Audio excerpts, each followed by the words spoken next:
There's something she'll never admit, not to her friends, not to herself, not even on her deathbed, but it controls her, it owns her. And Freud knew it. He knew that female desire is not the soft, tender thing we're told it is. It's a labyrinth of shadows, a place where devotion is devoured by danger, where safety is boring, and where the man who loves her the most is often the one she desires the least. But let's start here. The most dangerous type of woman isn't the loud feminist. It's the one who smiles while she slowly pulls the floor from under you. Her weapon, not her body, not her beauty, but her ability to make you chase what she doesn't even want.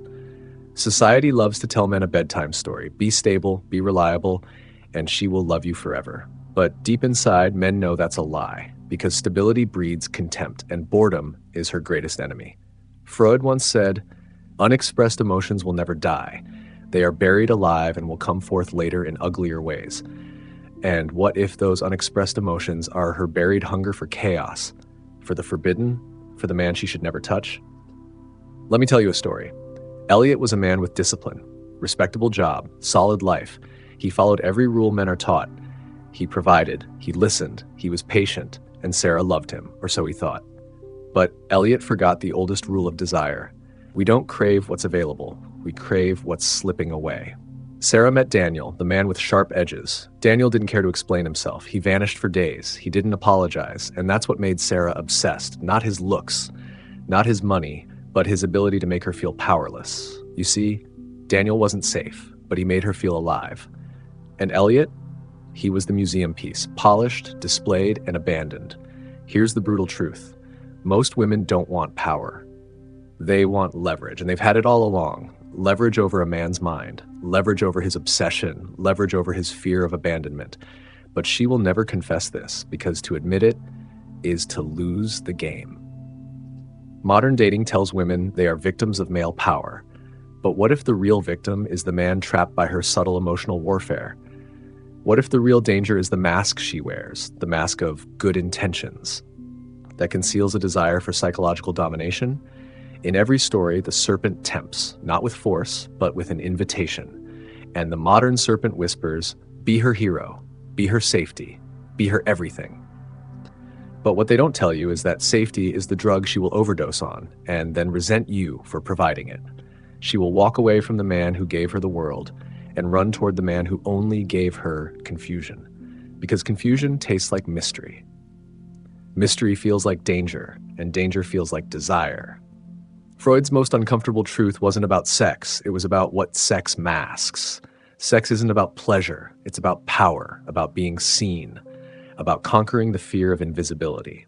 Freud whispered a warning that most modern men ignore. Most people do not really want freedom because freedom involves responsibility, and most people are frightened of responsibility. Responsibility is boring, predictable, stable. But what if what she secretly craves is to feel out of control? Elliot never recovered. He tried to understand what he did wrong, but he asked the wrong question. It's not about what he did, it's about what she felt. And feeling safe was the slowest death of her desire. But this is just the beginning, because when we peel back the next layer, we'll see how this ancient instinct rewrites modern love, how smart men become the most hated, and how Freud's theory was never about attraction. It was about a war inside the female psyche. There's a war beneath her smile, a quiet battle between what she says she wants and what she cannot resist. And the most dangerous battlefield is the one inside her own mind. Freud warned us, desire is not a choice. It is an ancient algorithm, written in pain, sealed in trauma, and disguised as preference. But what society fears to admit is this. Much of what women claim to want is not what their instincts pursue. You've heard it. She prefers kind men. She prefers loyalty. She prefers stability. But preference is what she tells you when you ask. Instinct is what she shows you when no one's looking. The man she loves is not always the man she craves. Why? Because kindness doesn't spark fear. Because loyalty doesn't make her heart race. Because stability doesn't shatter her defenses. What does? Uncertainty. Obsession. Power. Nietzsche once wrote, "The snake which cannot shed its skin perishes." And women, too, shed their skin. The skin of their public self. They leave behind the polite, rational woman when desire calls. Because beneath the social mask is a raw, trembling hunger to feel. not to feel safe, to feel alive. This is why the predictable man is discarded, not because he failed, but because he succeeded in making her life too comfortable to excite her instincts. Modern men are trained to give explanations, to answer texts quickly, to clarify intentions, to remove doubt. But they don't realize the more you explain, the more you evaporate the very thing that made her attracted to you, your mystery. A man who has no shadows left is a man who no longer burns inside her mind. This is the paradox. The more you become emotionally available, the more you become emotionally disposable. The fear of smart men. But there's a deeper layer, a fear buried so well, most women don't even know it rules them. Not intelligent, smart. The man who sees through the act, who reads the pauses, not just the words, who understands when she's manipulating without needing her confession. He is dangerous, not because he hurts her, but because he removes her leverage. Freud would say, being entirely honest with oneself is a good exercise, but brutal honesty threatens the delicate game, the game of I didn't know what I was doing, the game of you're overthinking it. A smart man collapses that game in one sentence, I know exactly what you're doing, and that is terrifying. Society has gifted women a flawless alibi, feminism, a mask, not for equality, which is noble, but for selective empowerment. She demands accountability from men, but shields herself from it. When she cheats, it's because she was unfulfilled. When she leaves, it's because he didn't meet her emotional needs. When she manipulates, it's called boundaries. But when he does it, it's toxic, it's predatory, it's unforgivable. This asymmetry is not accidental, it's the perfect shield, because shame is the one thing she cannot hold for long. Kierkegaard said, anxiety is the dizziness of freedom.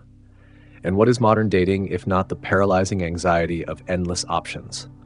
The more freedom she gains, the more dread she feels, because commitment means closing doors, but desire is fed by the possibility of those doors staying open. This is why she often sabotages good men. Not because she consciously wants to, but because her instinct screams, don't let him trap you. There might be something else out there, something more dangerous, more exciting. She will never beg. She will withdraw. She will never argue. She will create silence you are desperate to fill. She will never demand. She will suggest, and let your imagination finish the rest. You will think you're chasing love, but you're actually chasing the restoration of your own dignity, because she never fully gave you closure. Freud believed that what we repress controls us.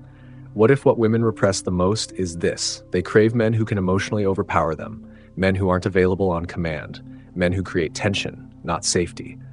But society cannot package this truth. It's too dangerous, too offensive.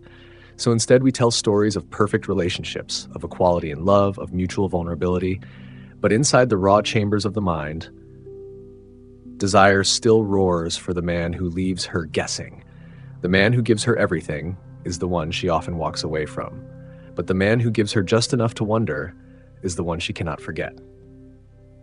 When we step into part 3, we will confront the deepest fear, why the smartest men are often the loneliest, why manipulation is not always evil, and why the war between reason and desire was never meant to be won. There is a cruel irony that no one dares to speak aloud. The smarter a man becomes, the more he begins to see. The more he begins to see, the less he is loved. Because intelligence is not a blessing in the game of desire, it is often the curse that keeps you awake at night. Smart men notice the patterns. They see how affection appears when power is present. They see how interest fades when challenge disappears. They see the transaction beneath the affection, and they can't unsee it. Smart men are often punished for seeing too much. They cannot play dumb. They cannot unknow what they've decoded. So they either play along, pretending to believe in the fairy tale, or they choose solitude over self-betrayal. This is why many intelligent men slowly withdraw, not because they hate women, but because they are haunted by the feeling that they can no longer trust the purity of the affection shown to them. And this is a slow psychological death. We are told, be vulnerable, be open, be safe. But what we are not told is this: vulnerability is only attractive when it's rare. The man who bleeds too easily is discarded. The man who controls when he bleeds becomes magnetic. It is not about being emotionally available. It is about controlling the dosage of your own exposure. The woman who falls deeply is the one who never fully reads the man's emotional map. The moment she holds the full map, she loses interest, not because she's cruel, but because the chase has ended. Desire was never meant to be a straight road. It is a labyrinth, a twisting, turning maze where the exit is not meant to be found. The man who builds the maze inside her mind, he becomes unforgettable. But the man who removes all walls, all puzzles, all shadows, he becomes easily replaced. She will never tell you this. Society will never admit it, but Freud saw it clearly. We are governed not by reason, but by the strange demands of our unconscious. She is not chasing love. She is chasing the unsolved riddle. Modern conversations about power focus on economics, politics, and gender rights. But the real currency, the one that leaves scars, is emotional power. The ability to dictate who thinks about whom first, who texts first, who apologizes first, who sleeps in tears, who walks away untouched. This is the battlefield Freud was pointing at all along. It is not about physical strength. It is not about financial status. It's about psychological leverage. And many women know how to hold it better than they pretend to. Not all manipulation is violent. Some are delicate, as soft as the breeze, as light as a smile. When she leaves a text unanswered, when she posts a story designed to spark your jealousy, when she says she's confused, but knows exactly the storm she's creating inside your chest. It's not always conscious, it's not always planned, but it's effective, because women are socially trained masters of the silent pull. And most men, they don't even realize that they're dancing to the rhythm she's set. Men believe they can negotiate desire, offer kindness, gifts, attention, a rational exchange, but desire doesn't obey contracts. It bows to instinct, and instinct is ruthless. Freud argued that the id, the primal self, cannot be tamed by social rules. The more men try to buy love with logic, the more they slip into the abyss of being seen as useful but not desired. They become providers, not obsessions. And a provider can be replaced, but an obsession leaves a mark that never fades. There is a type of woman most men will never survive. She knows she's the temptation. She knows she's the storm. She will give you a glimpse of paradise, only to shut the door when you reach for it. She lives inside the paradox. She craves a man who can handle her darkness, but she will test him by throwing him into it. She's not interested in safety. She's interested in seeing if you drown. Men who chase her with logic will suffocate. Men who try to tame her will be abandoned. Only the man who stands still in her storm, who neither clings nor flees, will crack her armor. But by then, he will wonder if it was worth it. Carl Jung once warned us, until you make the unconscious conscious, it will direct your life and you will call it fate. What if most modern men are not fighting women? They are fighting their own unconscious desperation to be chosen, because the real agony is not rejection. It's being used as a placeholder until her real obsession arrives. And the smarter a man is, the more he realizes he might already be that placeholder. The smarter you are, the deeper you fall. Not because you don't see the manipulation, but because you see it and still chase the dragon of emotional validation, the dragon of proving that you were the exception. In part 4, we will pierce the final veil, why unresolved attraction is more powerful than mutual love, why the pain of almost being chosen lasts longer than the joy of actually being loved, and why Freud may have been wrong, but dangerously close to something even darker. Some things are never meant to be resolved. Some stories are never meant to end, because it's not the possession that haunts us, it's the almost, the ghost of what could have been. Psychologists rarely tell you this, but I will. Unresolved attraction is more potent than fulfilled love. Why? Because certainty kills fantasy. The woman who almost chose you, the woman who almost confessed, the woman who almost stayed, she becomes eternal. Not because she's perfect, but because you never got the chance to ruin the illusion. The almost freezes her in time, a goddess carved from your own desperation. You don't miss her. You miss the version of yourself that she almost validated. And that is the wound that never closes. Freud believed that desire was rooted in childhood trauma, in the repressed, in the forbidden. But what Freud didn't fully explore was this. Sometimes desire is sustained not because it's forbidden, but because it remains unsolved. It is the unsolved puzzle, the question left unanswered, the game left unfinished, that drives men into psychological spirals, not the woman herself, but the unresolved emotional debt she leaves behind. Modern narratives scream, women want equality, women want safety, women want honesty. But peel the mask, and you may find a more primal script still running beneath. She doesn't want a man who is simply safe. She wants a man who is dangerous, but chooses not to harm her. She doesn't crave the open book. She craves the locked chest with a missing key. She doesn't chase the man who says, "I will never leave you." She obsesses over the man who could leave, but stays by choice. Why? Because that's where emotional power lives. Not in possession, but in the fragile, thrilling possibility of loss.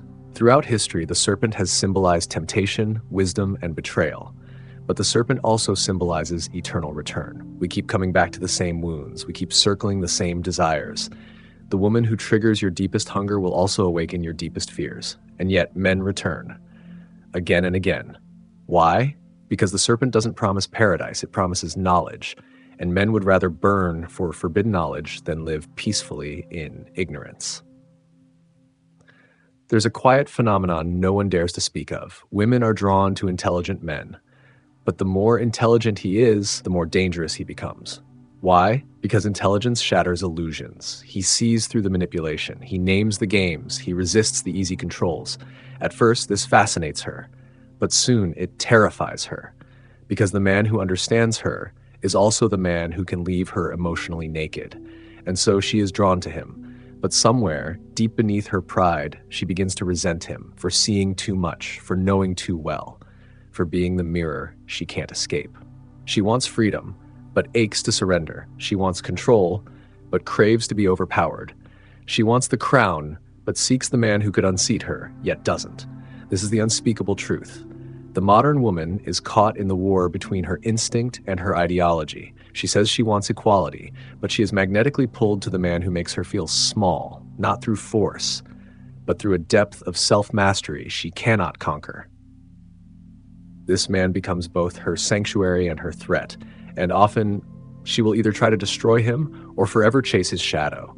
Some wounds are kept open on purpose, because to close them would mean accepting that the story is truly over.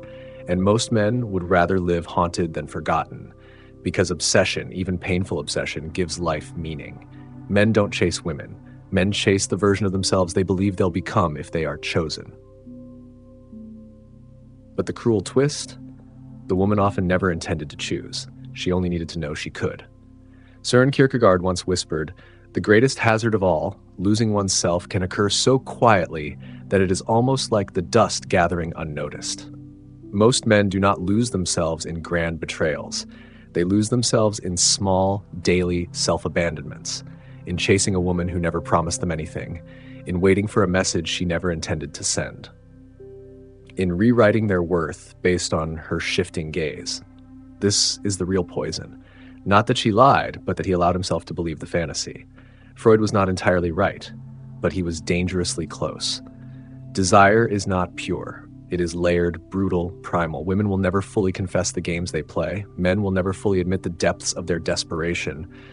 We cloak it in ideology, we drape it in social contracts, but beneath it all, we are still playing with the same serpents, still chasing the same mirages, still hoping to be the exception in someone's labyrinth. The question is not whether you can escape the game. The question is, are you brave enough to see that you were never holding the dice? If this pierced something inside you, if this tasted like a truth you've always known but never said aloud, hit the subscribe button, because in the next video, we'll dive into why women don't love nice men, and why kindness without danger is the quickest path to becoming invisible.